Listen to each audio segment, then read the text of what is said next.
This episode offers psychosocial education designed to inspire and motivate our listeners. The information provided does not constitute a therapeutic relationship nor a substitute for professional mental health care. If you are experiencing a mental health crisis, call 911, go to your nearest emergency room, or for listeners in the United States, text 988 for the National Suicide and Crisis Lifeline. Warning, this episode contains brain food that will lead to improved emotional and social intelligence.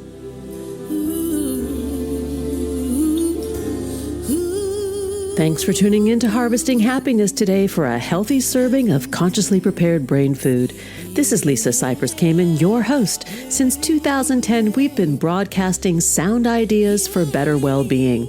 Each week, we spotlight diverse thinkers and doers who are contemporary trendsetters and change agents, devoting their lives to creating a better world. I invite you to listen and change how you think about human happiness. Our award-winning content is fresh, optimistic, and purpose-driven media that promotes well-being from the inside out. Good morning, good afternoon, and good evening, wherever you are. Thanks for joining me on today's show, where you will learn about belief, bias, and behavior, and how this affects rational thinking and behavioral economics. My guest today is Dan Ariely.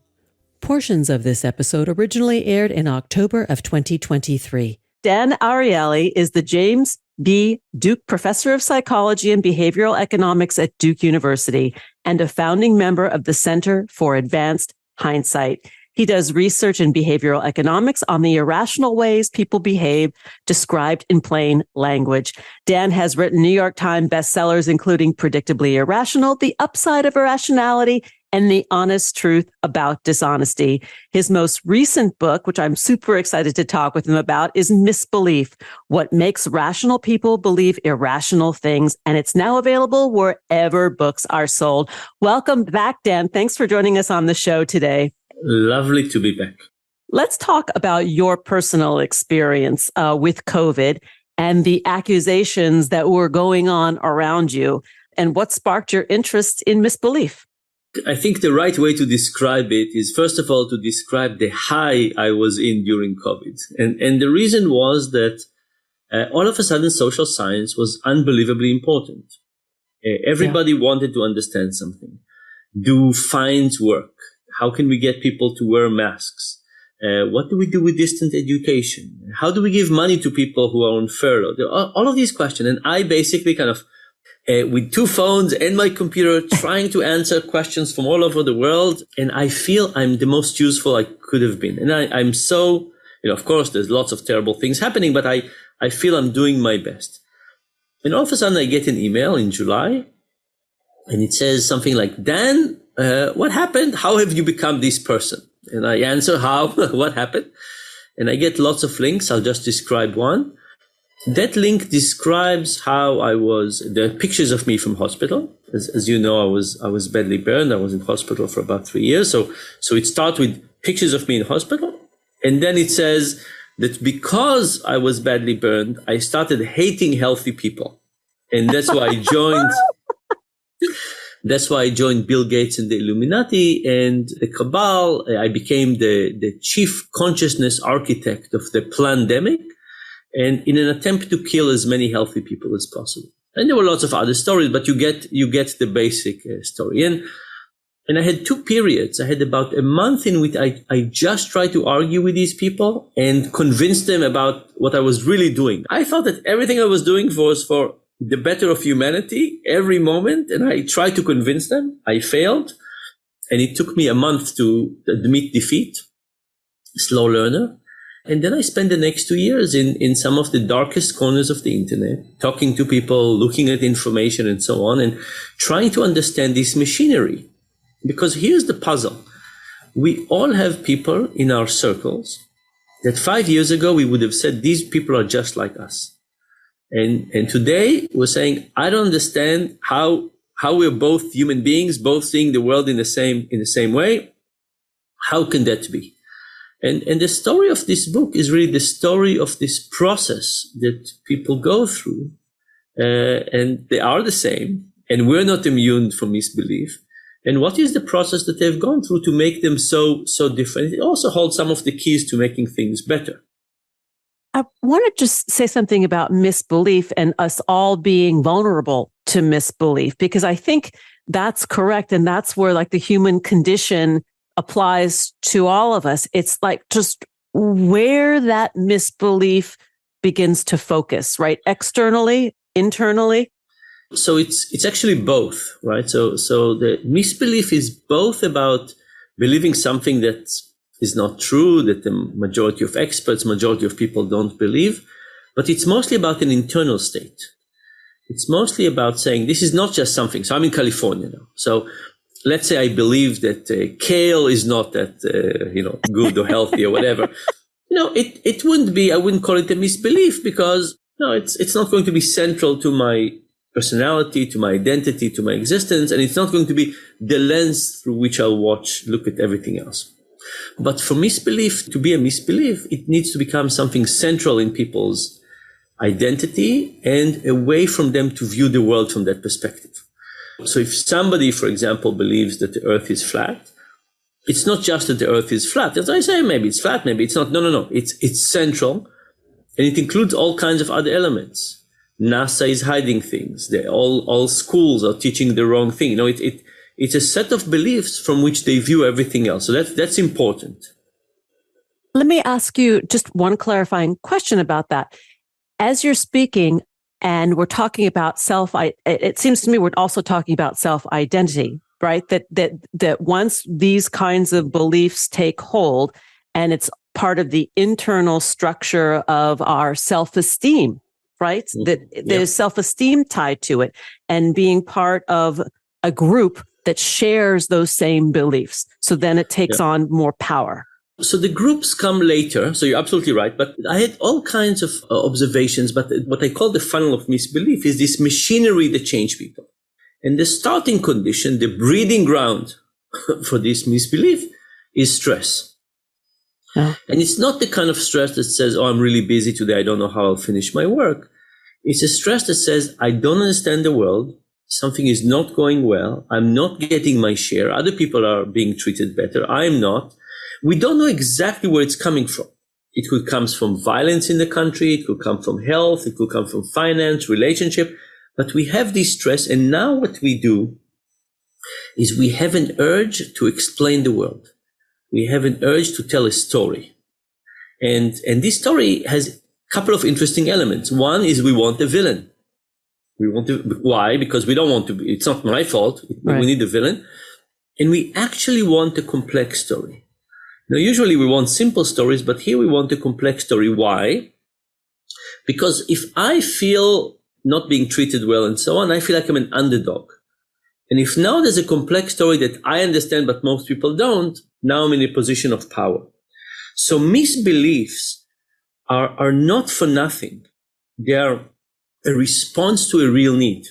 Now, the real need is stress. We would have preferred if people did yoga or took Xanax, right? or breathing. Or something. But it's not the right solution we would like, but it's a solution for a problem. So people are stressed. They don't understand what's going on. They need a story. They need a villain. They need a complex story. And they find one.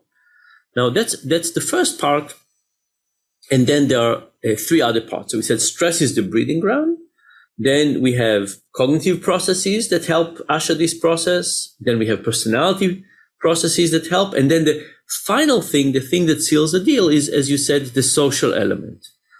And when people and I use the term the funnel of misbelief, also because I want to convey the idea that in the early days, when people are just starting to play with these ideas, it's easier to get them out. But if we wait until they hit the social element, and now most of their friends are in that world, getting them out is going to be incredibly difficult. Yeah. As I think almost everybody listening to this show will be able to identify at least one person, if not more, in their circle that meets this criteria. And the book really does, it reads first about a story about them. But then it's also a story about our own beliefs. Because if we start examining our own beliefs, we see that we're not perfectly immune from misbeliefs ourselves. And then the book is also about the bigger picture of all of this. And the bigger picture is trust. Because, if somebody takes a step in the funnel of misbelief, it means that they have this view that to trust less the schools, trust less politicians, trust less the FDA, whatever it is. And everybody who is losing trust is costing something to society and to themselves. Right? Let me ask you something about what's closely related to trust. Maybe the flip side of trust is doubt. And what I hear you saying is that we shouldn't not have doubt, right? I mean, to have a healthy skepticism, to inquire, to learn the truth or the facts about a situation is important to this process, to bringing ourselves back to belief. Yes, absolutely. So, I don't think people should follow blindly anything, right? Yeah. It's holding multiple hypotheses is wonderful. Even saying something like COVID seems like a real thing, but maybe not. Let's just take something extreme like that. That's very healthy. And in fact, there's a personality trait called intellectual humility. A little bit, the name is a bit arrogant, but it's about intellectual humility, and it's about the fact that we are willing to hold multiple hypotheses in mind, and we can enjoy the process of marinating in them. But again, if we create stress, there's no enjoyment, right? If you're very stressed, you want to find a solution. You can't say, oh, I'm really stressed. Let me enjoy the process of figuring things out. No, you have an urge to find an answer quickly with the villain and so on. So it's a very nice trait, and it's one of the things we should try and build in ourselves and build in our kids. But it's going to be difficult to execute when we are in high stress. Let's talk a little bit about what happens to our brains and our bodies in high stress, because it makes it very difficult to be in high executive functioning when we're in that heightened state of stress or fear, which is closely related. So if I go back to this first month when I had these discussions with the misbelievers, and then for the next 2 years, I got a death threat almost every day. The last one I got was 4 days ago, so it's less frequent now. But I felt this concept we call scarcity mindset. So usually we talk about scarcity mindset when we talk about poverty. We're saying people who are poor and are continuously concerned with, will I be able to pay my bills? Where's the next meal come from? Will I be evacuated? And so on. We say some of their mind is preoccupied with that, and they have less capacity to dedicate to other things. And I know the research on that. I felt it in an unbelievable way. I was there with these accusations and death threats, and I felt that I lost maybe 15% IQ. I was just not able to focus. I would say, okay, I know how focusing feels like. Yeah. And I can't do it. There was a nagging thought all the time somewhere that couldn't. Now at night it would really explode, but during the day I couldn't chase it away, and it was really, really hurting. And when you say, okay, now imagine people are in that situation, how can we function very well? How can we in this capacity say, oh, let me enjoy this process, let me think about multiple hypotheses and so on? Not very easy. We're going to need to take a break. And when we return, we will continue the conversation with my guest today, Dan Ariely. To learn more, please go to his website, danariely.com. You can find him on Twitter at Dan Ariely. On Facebook, you can go to Dan Ariely Official. And on Instagram and LinkedIn, it's the same handle. We're talking about Dan's newest book, Misbelief, What Makes Rational People Believe Irrational Things. Here comes that pause. I'll be right back. Before we take that break, let's talk about the real joys and very real challenges of growing a business. Growth is essential and complex. If you're an entrepreneur, you know the drill. We wear all the hats. For me, it's producing podcasts, writing articles, creating monthly newsletters, and managing clients. It's a marathon that never seems to end. And here's the truth. most of us don't have the time, skills, or money to keep up with the daily demands of growing our businesses. That's why I'm thrilled to partner with today's sponsor, Constant Contact, your ready-to-go mini marketing team. Constant Contact's award-winning, all-in-one platform makes marketing not only easier, but more effective no matter your skill level. You can create eye-catching campaigns in just a few clicks. Email, text, social media events, landing pages, you name it. Their AI content generator turns your rough ideas into customized, branded content in seconds. Plus, with features like automated sending, real-time reporting, and sales-driving tools, you can focus on running your business instead of just marketing it. And the best part, you only pay for what you need. Transparent pricing based on your contact list. No hidden fees or gimmicks. Every plan comes with friendly phone support and with a 97% email deliverability rate. Your messages actually land where they're supposed to, not in spam. Join me and over 500,000 small businesses that trust Constant Contact to keep their messages strong, their brands top of mind, and their businesses ahead of the competition. Constant Contact is helping me, part of the Small and Mighty's, stand tall. Get a free 30-day trial when you go to ConstantContact.com. Try Constant Contact free for 30 days at ConstantContact.com. ConstantContact.com. Now here comes that pause. We'll be right back. Harvesting Happiness is rooted in science. Our work facilitates applied positive psychology practices through media and consulting. We're committed to sound ideas for better well-being, leading to increased life satisfaction and a better world for everyone. We're not into pseudoscience or quick fixes. We're focused on common sense backed by rigorous research. Healthy critical thinking is the foundation for our discussions. We encourage you to challenge preconceptions and explore ideas with a curiously discerning mind. Collaboration with our guests is united by an inclusive vision to boost resilience, critical thinking, communication, and problem solving through civilized discourse and pleasurable relational engagement for everyone. Each day, we have the intellectual freedom to be happy or the liberty to be miserable, regardless of external circumstances. If you or someone you know is struggling with mental health, please seek support because good psychological health is vital to the achievement of a healthy and satisfying life. Visit harvestinghappiness.com for psychosocial and educational services that boost emotional and social intelligence. And we're back, continuing the conversation with Dan Ariely about belief, bias, and behavior, and how all these things impact our rational thinking as well as behavioral economics. Let's get back to it.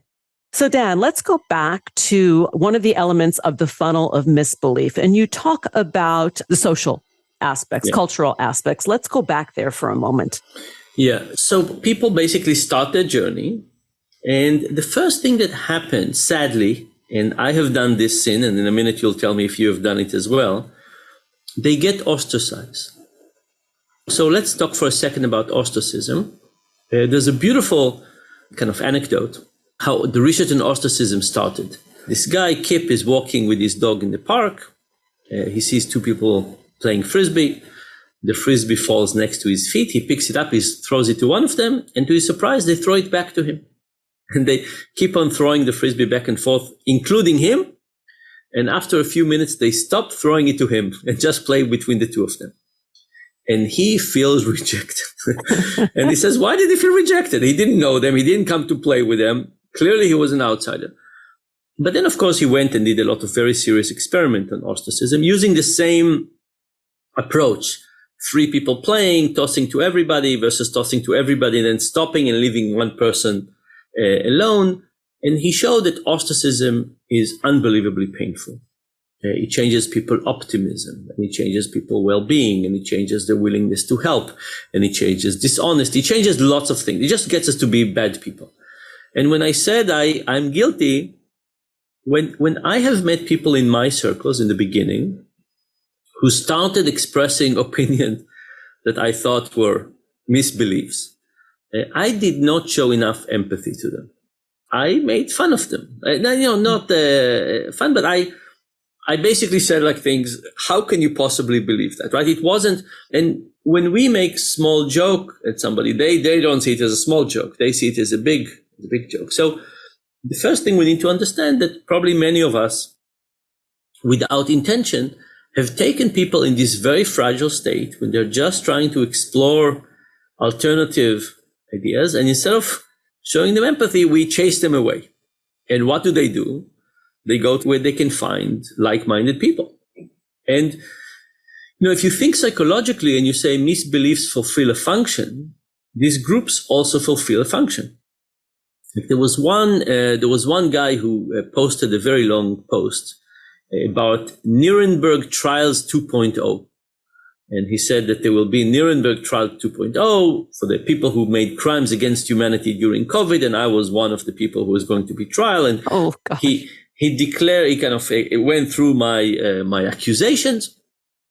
And then he ended the post by asking whether people think I should get life in prison or public hanging. And, there's lots of discussion about 1,000 comments. People go back and forth. But the point I want to make is that their comments were incredibly loving to him. They congratulating him on his writing and his clarity of thought and all kinds of things like that. Lots of hearts, lots of hugs, people, accolades. Now, it's not for nothing. There's a lot of support in those groups because these people need support. They're getting less in the physical world, and they find their ways. And then there's other interesting and important social element. One of them is that people have to become more extreme. Imagine you're in a group with 100 people that all share your opinion. And imagine that you say something standard, whatever it is. It could be about being vegetarian or about Trump or about gender, but you say something standard. You're not going to be elevated to a leadership position in the group. Nobody's going to pay attention to you. When would you get attention? When you say something extreme. In fact, maybe something so extreme that it's not true. But by saying that, you basically are marking your loyalty to the group, right? It's no longer about the truth. It's about saying, look what the Democrat, Republican, vegan, whatever I am, I'm expressing this incredibly extreme opinion. And then, of course, extremity continues because that's not the last comment and other people would continue. Well, this touches upon the sort of a basic human need of belonging and connection. And if you're disconnected in your circle or in the society in which you live, this process of becoming part of another group, whether it's misbelief or belief, it does make sense. It explains it rationally. But again, we're having a rational conversation in a rational moment. That's right. And there's another important element to this social thing, because when we think about resilience and we think about having social support from the people, we depend on and care and love and so on, that's a very good antidote to stress. Think about how much stress we can handle when we feel loved and supported and so on. And of course, in COVID, some of that social support went away because we didn't have that closeness of being able to share things with other people in that way. So, and that's another important component. As a society, we have less social connections. We have less resilience. Even the increase in inequality is reducing resilience. Just think about, how likely are people going to go to the neighbors and ask for a favor or help? As inequality increases, the likelihood of that goes down. So we, in addition to the stress, we have other things that are causing it, like reduction in resilience, and that's exactly what we need. And we need more resilience. Exactly. We need more resilience. And you talked in the earlier segment about rebuilding trust. And I don't want this episode to appear as though we're being pessimistic, because I think we're both quite optimistic in many ways. So talk a little bit about how we can learn to rebuild trust. Yeah. So before that, I'll say something about optimism and pessimism. When I started the book, I thought I'll have a chapter for solutions. I don't have a chapter for solutions. I have little things throughout the book called hopefully helpful. But I do think that there are solutions out there. There are going to be many. There's not going to be one. And it's urgent. We do need to start with it soon. We're just starting a new election season. Now. Yeah. And so on. But how do we rebuild trust? The first thing we need to do is we can't start building trust by fighting with people. The moment you come to people in an antagonistic view, there's no way to build trust. So here are two tricks for that. And in both of those tricks, you want to come at people from their perspective. So imagine we meet at a family dinner for Thanksgiving. And instead of attacking you, I say, what would it take to change your mind? Right? This is not attacking. I'm purely curious and interested, and I want to understand, and we explore it. So that's one approach. The second approach is slightly more detailed. It's based on the idea of something called the illusion of explanatory depth. And the illusion of explanatory depth, one demonstration I did was with the flush toilet. I asked people, do you understand how a flush toilet works? And people said, yes, on a scale from, whatever, very much. I said, great. Luckily for you, I have all the pieces of a flush toilet. Please assemble it. And as you can imagine, nobody could assemble it. And after people couldn't assemble it, I said, and how well do you think you understand the flush toilet? And people said, not that much. Now, the principle here is that we hold confidence that is unjustified in most things.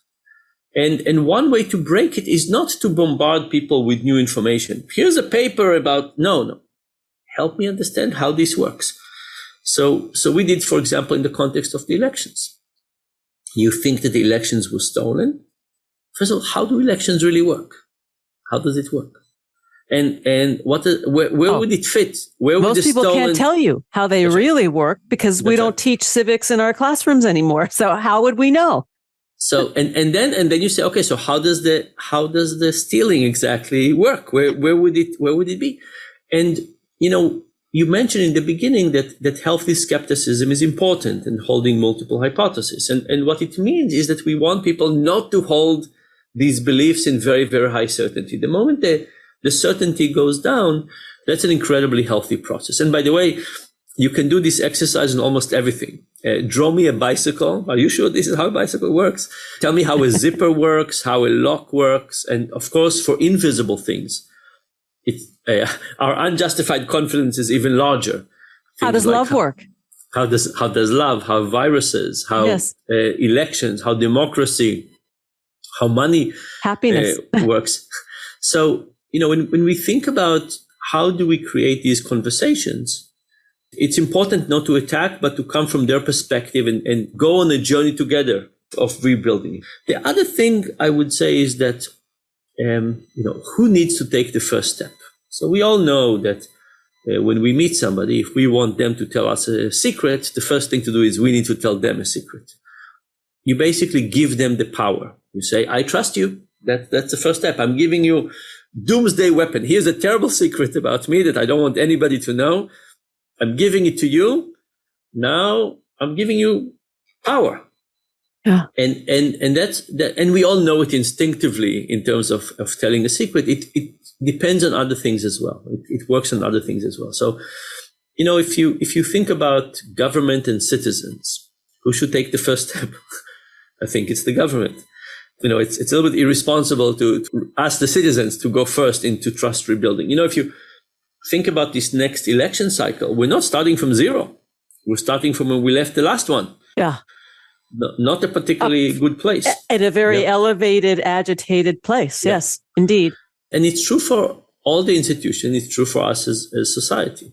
So I think, yes, we do need to take the first steps into building trust. I think companies need to do it. I think farmers need to do it. I think institutions, FDA, the World Health Organization, the government. I'm not saying that they've done anything bad, but I'm saying we are at a time of low trust. I'm not blaming anybody for who exactly is responsible for this low trust. We are just in this situation of low trust, and steps need to be taken. It's interesting. I have family members who I'm in the same dynamic that you describe. And one of the questions I ask constantly is, tell me more about that. Just because I'm so curious how one could go from sort of measured and balanced to off the rails based upon the information that they're getting in their circles. And the relationship with that person is more important than the disagreement. And I think that's another area that we can look at. Yeah, the challenge with that. So one approach is to say, I'm not going to change your mind. Let me just be friends with you. And there's some benefit for that because you provide support and resilience and so on. The downside of that approach is that the moment people adopt the framework of misbelief, they're likely to get deeper and deeper into it. Because if you start mistrusting, so I was on some radio show the other night, and I talked a little bit about this. And somebody after the show wrote me and said, what do you think about this Salmonella outbreak? I said, what Salmonella outbreak? They told me. And I said, okay, I think sometimes bad things happen. That person was sure it was done on purpose. You and I. Wow. You and I think that lots of bad things are happening in the world and lots of mistakes happen and, people text and drive and lots of things happen. But we don't see only one of these instances as a proof that there's an evil entity out there. And by the way, this was one night when I realized that. I realized that the misbelievers are really suffering. If you wake up in the morning and you believe in God, you believe in mostly a good entity. Sometimes there's a devil, depending on the particular religion, but it's mostly God, mostly good. If you're a misbeliever and you think that there's a cabal out there to get you in some version and poison your kids and reduce fertility and all kinds of things, that's a terrible way to wake up. So these misbeliefs are actually very deep, very damaging, and they have a tendency to expand because if you start mistrusting, where's the end? So I do think that to the extent that we can, approach number one is let's give people social support, but we also need to try and get them back. And ideally, we want to find them in an early stages when they haven't gone into the social element. And then there's a much better chance of bringing them back. That is probably a good point to end upon, at least for now. And I hope you'll come back and talk more because we always have great conversations, Dan. To learn more about Professor Dan Ariely, please go to danariely.com. You can find him on Twitter, Instagram, and LinkedIn at Dan Ariely. And on Facebook, it's Dan Ariely Official. We're talking about misbelief, what makes rational people believe irrational things. Dan, as always, I so appreciate you spending a little bit of your day with me. Thanks. My pleasure, anytime. Thanks for joining us on Harvesting Happiness. This is Lisa Cypers Kamen on behalf of my guest, Dan Ariely, wishing you kind thoughts, kinder words, and the kindest of actions. Until next time, remember, happiness is an inside job. Happiness is your inside job. Please go out and rock your day and remember to be kind to one another. Want to explore more sound ideas for better well-being? Check out our new bonus edition content at More Mental Fitness by Harvesting Happiness on Substack and Medium. Subscribe, listen, and share hundreds of downloadable episodes wherever you get your podcasts. Connect with and follow us on most social media channels. To learn more about lifestyle management and mental fitness consulting services, please visit harvestinghappiness.com. Harvesting Happiness and More Mental Fitness are produced by Lisa Cypers Kamen, Andrea Mengele, Robin Boyd, Andrea Daly, and the excellent team at Podfly Productions, including Eric Begay, Kimberly Beck, and Alec Guess, in collaboration with TogiNet Radio, KBUU, RadioMalibu.net, and is available on PRX, the Public Radio Exchange.